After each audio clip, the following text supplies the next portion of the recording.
This is a small arrangement for an airlift pump which we are testing within this fish tank of around 2 feet height. So what we have done is we have made a pipe in pipe arrangement.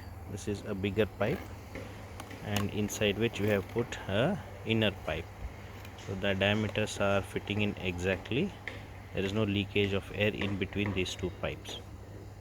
We have done this so that we can adjust the height of this pipe, make it long or make it short for testing purposes. Papa. Here we have cut a slot so that when I put it inside the water, there will be a small gap here in between, and the water can be sucked from this portion into the pipe and it will be pumped out. So now what we do is we put a aeration stone. We have used this small generally available aquarium aeration stone. I have put this into this. I have attached it to a air source that is also through a aquarium aeration pump, air pump.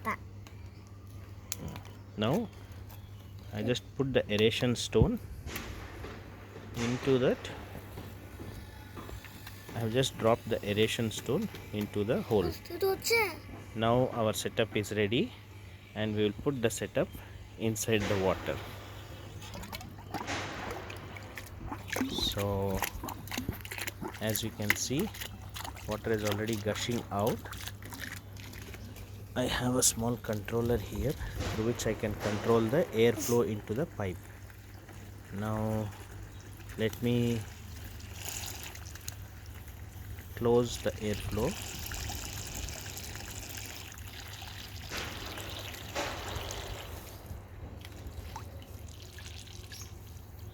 When I close the airflow, you can see that there is no air. So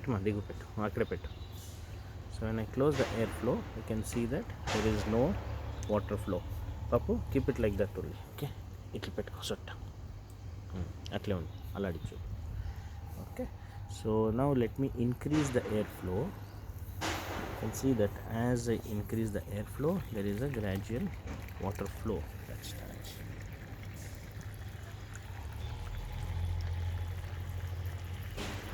There is a steady and continuous flow of water, but when the airflow increases to a larger extent, you can see that the water is coming in discrete packets.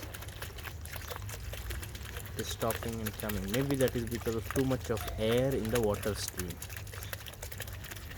So we have to find a sweet spot wherein the airflow should match the diameter of the pipe, and we have to have a set of studies where we can know what dia of pipe can carry how much of air and what is the flow rate that we will get out of it.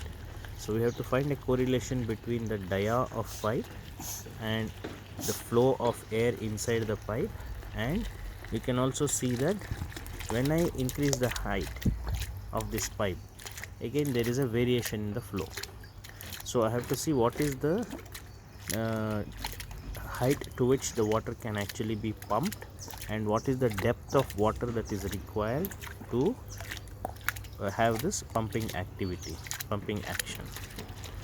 So depth of water, height of the pipe above the water level, and the flow of air that is required, the diameter of pipe, and the flow rates that we get.